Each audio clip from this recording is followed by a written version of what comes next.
So in this video, we are going to discuss the GATE Physics, Atomic and Molecular Physics 2013, all the questions. तो चलिए first number question देखते हैं. So first question is the number of spectral lines allowed in the spectrum for the 3,2D to 3,2P transition in sodium is. अब देखिए यहाँ पे आपको sodium given है, तो सोडियम के लिए ये कौन सा एलिमेंट होता है, ये होता है हमारा अल्कली. स्पेक्ट्रा शो करेगा, ठीक है, ये अल्कली हमारा एलिमेंट होता है. देयरफॉर सिलेक्शन रूल्स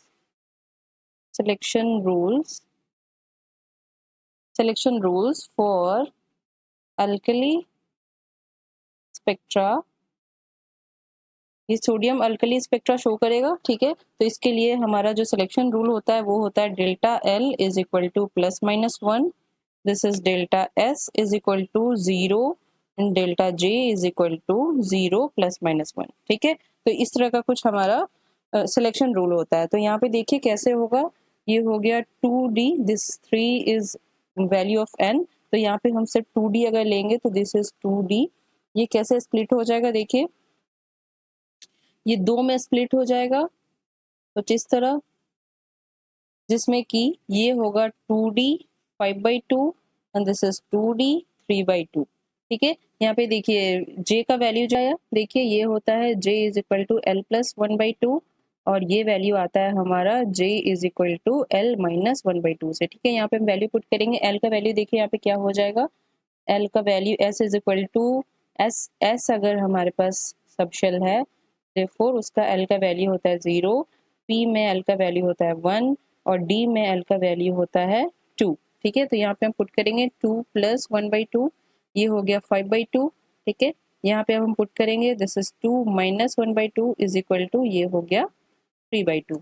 ये वाला स्प्लिटिंग आ गया 2D के लिए, ठीक है. अब हम 2P के लिए करते हैं. देखिए 2P का स्प्लिटिंग कैसे होगा, ये भी वैसे ही होगा, L प्लस हाफ और L माइनस हाफ में J का जो स्प्लिटिंग होगा ये कुछ आपका हो जाएगा 2P 3/2 और ये होगा 2P 1/2. इसी तरह हम L का वैल्यू पुट करेंगे, यहाँ पे L इज इक्वल टू 1 है, ठीक है. तो इस पुट करेंगे तो ये कैसे ऐसे हमारा स्प्लिटिंग्स हो जाएगा. देखिए अब यहाँ पे हम सिलेक्शन रूल अप्लाई करते हैं, तो यहाँ पे कौन सा ट्रांजिशंस आपको यहाँ पे मिलेगा वो देखना है, ठीक है. तो यहाँ पे डेल्टा J का वैल्यू 0 किस में हो रहा है, देखिए यहाँ पे अगर आप पुट करिएगा ये वाला, पहले हम यहाँ ये लेवल से शुरू करते हैं फिर दोनों में देखेंगे किस में होगा. तो यहाँ से 3/2 से अगर 1/2 में जा रहा है तो 3/2 माइनस 1/2 देखिए कितना होगा 2, 3 माइनस 2 ये 1 आ रहा है, ठीक है. ये ट्रांजिशन हो जाएगा डेल्टा J का, तो ये ट्रांजिशन यहाँ से यहाँ आ गया, ठीक है. ये वाला ट्रांजिशन होगा आपका. सो उसके बाद फिर देखिए इसमें से अगर इसमें जाएगा, ठीक है, इसी में से इसमें जाएगा तो ये हो गया 3/2 minus 3/2 is equal to 0. Delta J का वैल्यू 0 हो सकता है, ठीक है, सिलेक्शन रूल के अनुसार. तो ये वाला ट्रांजिशन भी यहाँ पे हो जाएगा. अब देखिए इस लेवल से देखते हैं, इस लेवल में यहाँ पे 5/2 है और यहाँ पे 1/2 है, तो ये हो गया 5/2 माइनस 1/2 इज इक्वल टू 2 और ये आ गया 5 माइनस 1 दिस इज 4, ये आ गया 2. तो ये वैलिड नहीं होगा, ये ट्रांजिशन हमारा नहीं होगा, ठीक है. उसके बाद फिर देखिए यहाँ से फिर अगर हम इस पे आ रहे हैं, ठीक है, तो ये हो गया 5/2 minus 3/2, 5/2 minus 3/2 is equal to 5/2 और ये हो गया 2/2, तो कैंसिल होके 1 आ गया. सो ये ट्रांजिशन भी यहाँ पे पॉसिबल होगा और ये हो गया हमारा तीसरा ट्रांजिशन, ठीक है. तो ये 3 ट्रांजिशन के अलावा आप देखिएगा आपको कोई भी ट्रांजिशन और नहीं होगा. यहाँ पे देखिए एल भी चेक कर लेते हैं, यहाँ पे से माइनस करेंगे, यहाँ पे एल का वैल्यू है 2, यहाँ पे एल का वैल्यू है, यहाँ पे एल का वैल्यू है 2, यहाँ पे एल का वैल्यू 1, तो ये हो गया delta L is equal to 1 आ जाएगा, यहाँ पे भी 1 आएगा, ठीक है. तो ये हमारा पूरा सेटिस्फाई हो रहा है. तो यहाँ पे 3 लाइन जो है वो बनेगा, देयरफॉर द आंसर इज 3, ठीक है. तो अगला क्वेश्चन है हमारा, in a normal Zeeman effect experiment the spectral splitting of the lines at the wavelength 643.8 nanometers corresponding to the transition 1D2 to 1P1 of the cadmium atoms is to be observed, ठीक है. The spectrometer has a resolution of 0.01 nanometer. The minimum magnetic field needed to observe this, यहाँ पे हमें क्या निकालना है B, ठीक है. मिनिमम मैग्नेटिक फील्ड यहाँ पे क्या होगा हमें पूछा गया है और यहाँ पे मेंशन है कि नॉर्मल जीमन इफेक्ट है, ठीक है. तो हम जानते हैं कि इन नॉर्मल जीमन इफेक्ट, देखिए 36 number, in normal Zeeman effect, in normal Zeeman effect हम ये जानते हैं कि सिंगल लाइन जो है वो 3 इक्वल स्पेस लाइन में स्प्लिट हो जाता है, ठीक है। तो यहाँ पे हम किस तरह से लिख सकते हैं, देखिए कुछ इस तरह से हमारा स्प्लिटिंग हो सकता है। ये हमारा सिंगल लाइन था और वो 3 में स्प्लिट हो गया, ठीक है, जिसका कि फर्स्ट में आपका लैम्डा नॉट यहाँ पे ले लेते हैं, ठीक है, ये पहला वाला लाइन हो गया और ये हो गया lambda naught minus delta lambda, ये वाला लाइन, और ये हो गया lambda naught plus delta lambda, ठीक है। तो यहाँ पे गिवन वेवलेंथ कितना है, देखिए given wavelength is equal to 643.8 nanometre. Wavelength को हम वेव नंबर से यहाँ पे रिलेट करेंगे, देखिए यहाँ पे wave length is related to wave number, related to wave number is equal to, ये डिनोट करते हैं हम वेव नंबर को, इसका फॉर्मूला होता है 1/लैम्डा, ठीक है।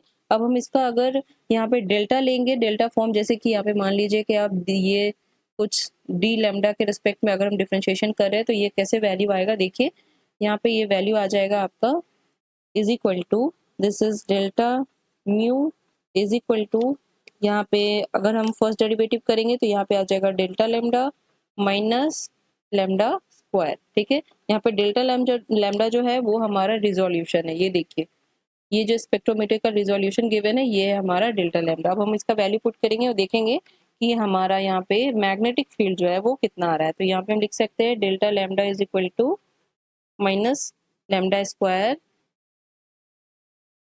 This is equal to minus lambda square और this is delta nu prime, ठीक है, ये ऊपर बार है। तो इफेक्ट में जो सेपरेशन होता है कॉन्जिक्यूटिव जीमैन लेवल्स का वो क्या होगा, इन नॉर्मल जीमैन एक्सपेरिमेंट या फिर effect, in normal Zeeman effect wave number separation between two consecutive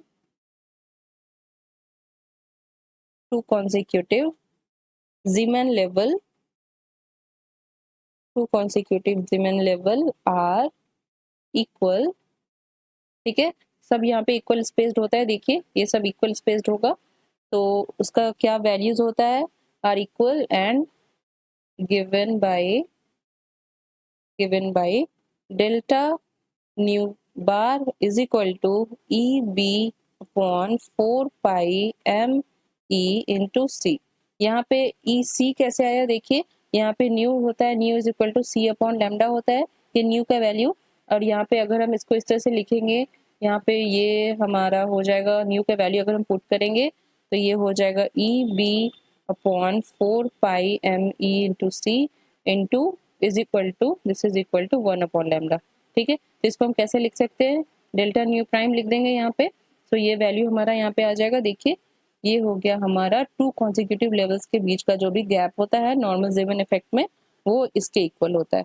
तो अब यहाँ पे हमें क्या निकालना है, बी निकालना है, ठीक है, where B is equal to magnetic field, ठीक है, बी जो है हमारा मैग्नेटिक फील्ड है, हमें ये निकालना है। तो अब हम यहाँ पे वैल्यूज पुट करते हैं, देखिए ये हो जाएगा, तो यहाँ पे हम वैल्यू पुट करेंगे, देखिए हमें क्वेश्चन में गिवन है यहाँ पे ई का वैल्यू और एम ई का वैल्यू, सी का वैल्यू सब गिवन है। अब देखिए यहाँ पे हम पुट करते हैं तो ये हो जाएगा ई 1.6 इंटू 10⁻⁻19 इंटू ये बी का वैल्यू हमें निकालना है, तो ये हो गया 4 इंटू 3.14 इंटू 9.1 इंटू 10⁻⁻31 10⁻⁻31 इंटू सी का वैल्यू यहाँ पे क्या होगा, सी का वैल्यू होगा 3 इंटू 10⁸ और ये कुछ इस तरह से आ जाएगा मीटर, ये आ जाएगा आपका, ठीक है, वैल्यू सेंटीमीटर मीटर या मीटर इनवर्स में, ठीक है।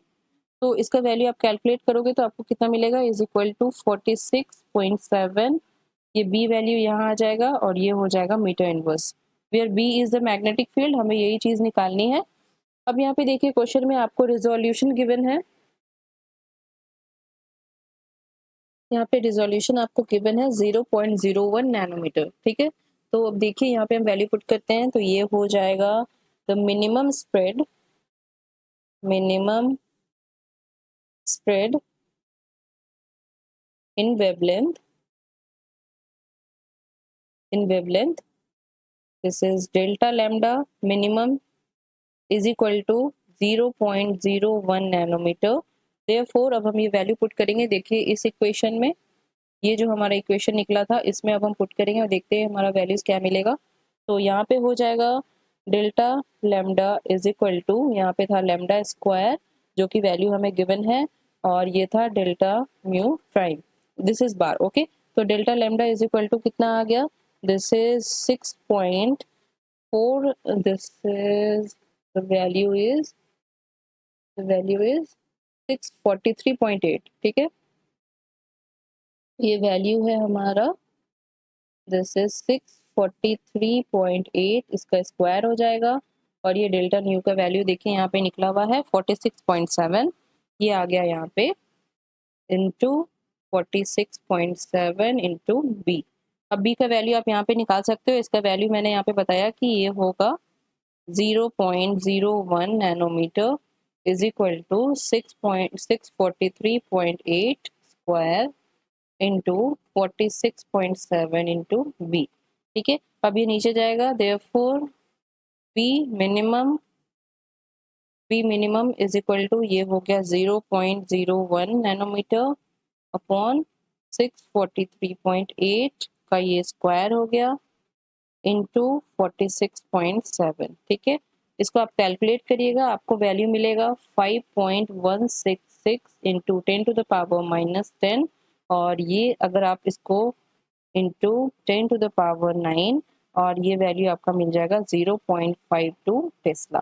ठीक है, तो यहाँ पे देखिए ऑप्शन कौन सा मैच हो जाएगा? 0.52 टेस्ला, ये मैच हो जाएगा आपका. ठीक है, तो ये ऑप्शन हो गया, ये हमारा क्वेश्चन यहाँ पे हो गया. तो चलिए देखते हैं दूसरा question. The spacing between the vibrational levels in CO molecule is found to be this much, given that the reduced mass is this much, Planck's constant given है, and the 1 electron volt का energy given, 1 electron volt का value given है. और उसके बाद फिर हमें पूछ रहा है कि फोर्स कांस्टेंट क्या होगा of the bond of CO molecule. ठीक है, तो चलिए फाइंड करते हैं इसको भी. तो इसका वैल्यू हो जाएगा, यहाँ पे देखिए energy level of harmonic oscillator हम कैसे लिखते हैं? Energy level of harmonic oscillator हम ये जानते हैं, क्वांटम मैकेनिक्स में हम कैसे लिखते हैं? n+1/2 h बार ओमेगा. ठीक है, ये होता है हमारा एनर्जी हार्मोनिक ऑसिलेटर का. तो यहाँ पे हम कैसे लिखेंगे? देखिए न्यू के फॉर्म में लिखेंगे. तो ये होगा हमारा E V is equal to h nu, this is oscillator, और ये हो गया v+1/2 where v is equal to vibrational quantum number. ठीक है, यहाँ पे अगर हम इसको क्लासिकल ले रहे हैं, ये वाला देखिए यहाँ पे फोर्स कांस्टेंट हमें निकालना है, तो हम यहाँ पे क्या करेंगे? इसको क्लासिकल वाला जो वैल्यू है वो लेंगे. तो ये हो जाएगा according to classical frequency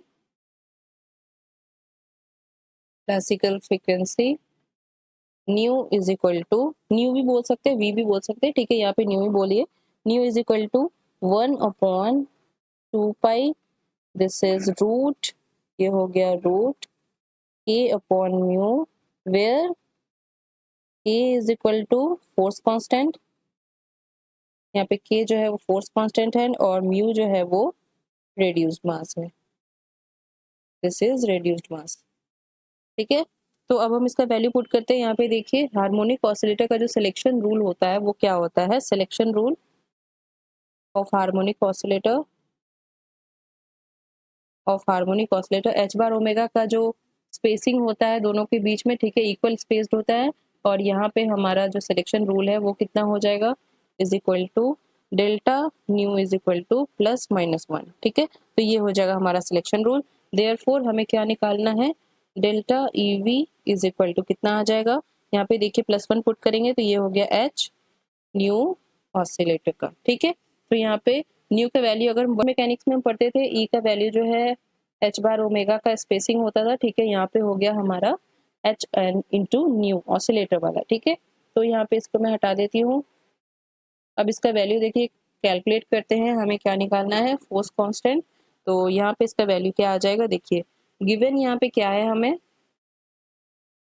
given यहाँ पे हमें क्या गिवन है, देखिए दिस क्वांटिटी 8.44 इंटू 10⁻⁻², ये है हमारा एनर्जी, ठीक है। Spacing between the vibrational energy levels, इसके बीच का जो वाइब्रेशन एनर्जी लेवल्स जो है उसके बीच का एनर्जी यहाँ पे गिवन है, ये इलेक्ट्रॉन वोल्ट में। देखिए अब यहाँ पे हम इसको रखेंगे तो ये हो जाएगा आपका, this is delta E V is equal to 8.44 into 10⁻⁻² electron volt. अब इलेक्ट्रॉन वोल्ट को हम कन्वर्ट करते हैं तो ये हो जाएगा 8.44 इंटू 10⁻⁻² इंटू 1.6 इंटू 10⁻⁻19 जूल, ठीक है।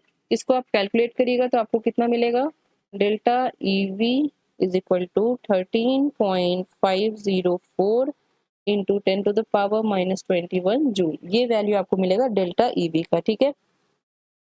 तो यहाँ पे अब हम पुट करेंगे इसका वैल्यू। देखिए ये वैल्यू हमें यहाँ पे मिला था, ये है ऑसिलेटर का, ठीक है। ये वैल्यू अब हम यहाँ पे पुट करेंगे तो हमें कितना मिलेगा, यहाँ पे पुट करेंगे, देयरफॉर इसका वैल्यू यहाँ पे लिखेंगे, ये हो गया 1/2 पाई, दिस इज रूट के अपॉन म्यू, ठीक है। अब हम वैल्यूज पुट करेंगे, देखिए इसका वैल्यू कितना यहाँ पे गिवन है, अब मैंने यहाँ पे निकाल लिया है, तो ये हो गया आपका 13.504 इंटू 10⁻⁻21, ठीक है, इज इक्वल टू एच बार का वैल्यू यहाँ पे पुट करेंगे, ठीक है। यहाँ पे देखिए इसको स्क्वायर कर देते हैं बोथ साइड, तो यहाँ पे क्या हो जाएगा हमारा, स्क्वायरिंग बोथ साइड, तो ये यहाँ पे स्क्वायर आ गया और ये हो गया H square upon 4 pi square के अपॉन म्यू, ठीक है। अब म्यू उधर चला जाएगा, के का वैल्यू हमें निकालनी है, देयरफॉर के इज इक्वल टू 4 इंटू 3.14, इसका स्क्वायर हो गया, ठीक है, ये इधर चला गया, इंटू 1.14 इंटू 10⁻⁻26 kg, ये आपको गिवन है क्वेश्चन में। देखिए ये क्वांटिटी आपको गिवन है, ये केवल आपको गिवन है रिड्यूस्ड मास, तो हम यहाँ पे इसको लिखेंगे, ये हो गया kg इंटू ये वाला आ जाएगा यहाँ पे 13.504 इंटू 10⁻⁻21 का स्क्वायर, ठीक है, अपॉन कितना वैल्यू हो जाएगा नीचे, एच बार स्क्वायर आएगा, देयरफॉर 6.626 एच स्क्वायर आएगा, ठीक है, इंटू 10⁻⁻34 का स्क्वायर।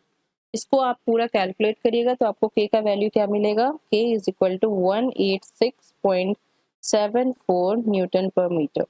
ये वैल्यू आपका फोर्स कांस्टेंट का निकल के आ जाएगा, ठीक है। तो कौन सा ऑप्शन हमारा यहाँ पे मैच होगा, देखिए ये मैच हो जाएगा 187 न्यूटन पर मीटर, ठीक है। तो ये हो गया 186 था, तो अप्रोक्सीमेटली हम इसको ले लेंगे, तो ये ऑप्शन जो सी है वो हमारा यहाँ पे मैच हो जाएगा, ठीक है। थोड़ा यूनिट्स का ध्यान रखिएगा, मैंने यहाँ पे डायरेक्टली लिखा दिया है, आप इसको लेकिन पूरा एक बार कैलकुलेशन करके देखिएगा कि ये आंसर आ रहा है कि नहीं, ठीक है।